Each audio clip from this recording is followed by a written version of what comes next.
ಶುಭೋದಯ ಎಲ್ಲರಿಗೂ. ಸಮಯ ಇವಾಗ 8:30 ಬೆಳಗಿನ ಜಾವ. ಇವತ್ತು ನೋಡ್ಬೋದು ನೀವು ನಮ್ಮದು ರಾಜಮುಡಿ ಭತ್ತ ಗಾಳಿಗೆ ತುಂಬ ಬಗ್ಬಿಟ್ಟಿದೆ. ಸೊ ರಾಜಮುಡಿದು ಇದೊಂದು ಸೈಡ್ ಎಫೆಕ್ಟ್ ಇರುತ್ತೆ. ಸೊ ನಾನು ಫಸ್ಟ್ ಟೈಮ್ ಹಾಕಿರೋದ್ರಿಂದ ಆಲ್ ಎಕ್ಸ್ಪೀರಿಯನ್ಸ್ ಅಂತ ತೊಗೊಂಡಿದ್ದೀನಿ ನಾನು. ನೋಡಬೇಕು ಕಟಾವು ಹೆಂಗೆ ಮಾಡೋದು ಏನು ಅಂತ. ಭತ್ತ ಎಲ್ಲ ಸ್ವಲ್ಪ ಚೆನ್ನಾಗಿ ಬಂದಿರಂಗಿದೆ. ನಿಮಗೆ ಇಲ್ಲೇ ಹತ್ರದಲ್ಲಿರೋದೇ ತೋರಿಸ್ತೀನಿ ಬನ್ನಿ.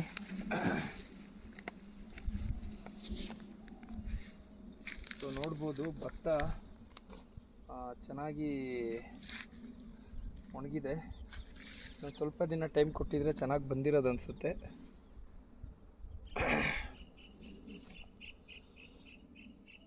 ನೋಡ್ಬೋದು ಚೆನ್ನಾಗಾಗಿದೆ ಕಾಳು.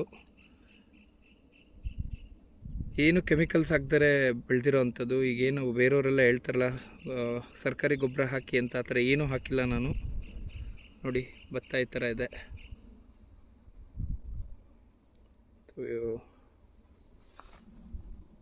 ನೋಡಬೇಕು ನೋಡಿ, ಇಷ್ಟು ಉದ್ದ ಇದೆ. ನೋಡೋದ ಬರೋ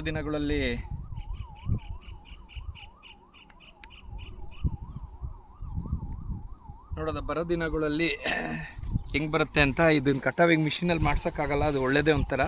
ಕೈಯಲ್ಲೇ ಕಟಾವು ಮಾಡಿಸಿದ್ರೆ ಇನ್ನೂ ನ್ಯಾಚುರಲ್ ಆಗೇ ಬರುತ್ತೆ. ಇನ್ನು ಉಳಿದಿದ್ದನ್ನು ನೆಕ್ಸ್ಟ್ ಬರೋ ದಿನಗಳಲ್ಲಿ ವಿಡಿಯೋ ಹಾಕ್ತೀನಿ ಕಟಾವು ಟೈಮಲ್ಲಿ. ಧನ್ಯವಾದ. Thank you.